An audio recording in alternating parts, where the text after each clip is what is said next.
ওই কি করছিস এখানে? মশলাগুলো বেঁচে গেছে এগুলা। কেন বাজলো মশলা? ওই মিস্ত্রি যাকে বল। এতটি মশলা পিলার কয়টা ঢাললে? 4টা ঢেলেছে। 4টা ঢেলেছে? হ্যাঁ। তোর মশলাটি এখন কি হবে? ওই মিস্ত্রিকে যোগাযোগ, মিস্ত্রিটা কই মিস্ত্রি? কই মিস্ত্রি? ওইখানে আছে এদিকটা। এই তো ফার্মা লাগানো রইছিল মানুষ একটা পিলার ঢালনো। কই সকাল থেকে এসে কি করলে তুমি? এই ফার্মা লাগানো। কয়টা? 4টে। যে পিলার ঢালনো। কয়টা পিলার ঢাললে? 4টে। তোর মশলাটি এখন কি হলো? এখন কি করবে? ওই মিস্ত্রি কইতে পারবে কি করবে। কোন মিস্ত্রি? এই মিস্ত্রি? হ্যাঁ ওই মিস্ত্রি।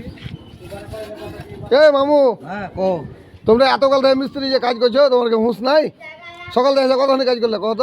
তোর ওই আর ঋণ বাঁধলো মামু। হ্যাঁ আর ওই 4টা ফর্মা ঢালনো।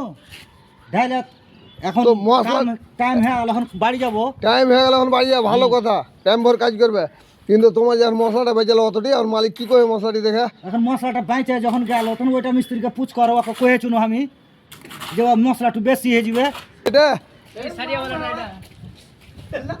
ওই মিস্ত্রি এতদিন থেকে কাম করছে, তোমার কি হুঁশ জ্ঞান নেই, হিসাব কিতাব নেই নাকি?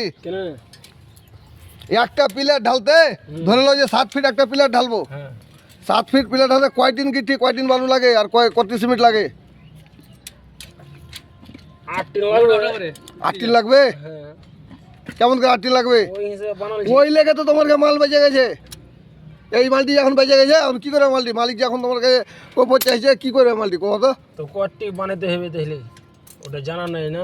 জানো তো, জানতে হবে না তোমাকে? আগে হিসাবটা আমাকে জিজ্ঞেস করে নেবে না যে সকালে দেখবে যে কটি মাল বানাবো?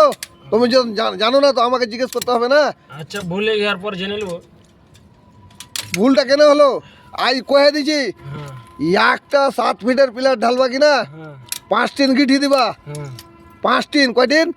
5 টিন। আর 4 টিন বালু, হ্যাঁ 1 বড় সিমেন্ট। আচ্ছা ঠিক আছে। তারপরে এরকম করে ঢালো, তোমার একটা মশলা বাঁচবে না গো।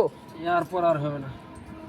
আর দর্শক, ভিডিওটা বানানোর উদ্দেশ্য হচ্ছে এই যে মশলা বেঁচে যায় কাজ করতে করতে লাস্টে, কিন্তু মশলাটা কেন বাঁচবে? যদি মালটা হিসাব করে কতটি কী লাগবে, যদি হিসাবটা 1 ফিট ঢালতে কতগুলো লাগে, তাহলে আমার 7 ফিটের হিসাব বাড়িয়ে যাবে। 7 ফিট ঢালবো একটা পিলার, কিংবা 4 ফিট ঢালবো, হিসাবটা করে যদি মালটা বানাতে, এই মালটা বাঁচবে না। তার জন্য আপনারা দেখেন যে এই মালটা বেঁচে যাচ্ছে, এখন মালিকের কথা কে শুনবে? তার জন্য বলছি যে মালটা হিসাব করে বানাবেন। আরেকটা কথা, যে মালটা হিসাব করে বানিয়ে তাহলে মালটা বাঁচবে না। আর যারা জানে না, যারা জানে তাদের তো কোনোদিন কমেন্ট করে বলবেন যে কতটি কী লাগে। আমরা তো জানি যে 5 টিন গিঠি, 4 টিন বালু আর 1 বড় সিমেন্ট দিলে তো আমার একটা 7 ফিটের পিলার ঢালা হয়ে যাবে। 10 বাই 10 পিলারের সাইজ হচ্ছে 10 বাই 10। তো 5 টিন গিঠি, 4 টিন বালু আর 1 বড় সিমেন্ট দিলে আমার একটা 7 ফিটের 10 বাই 10-এর পিলার ঢালা হয়ে যাবে।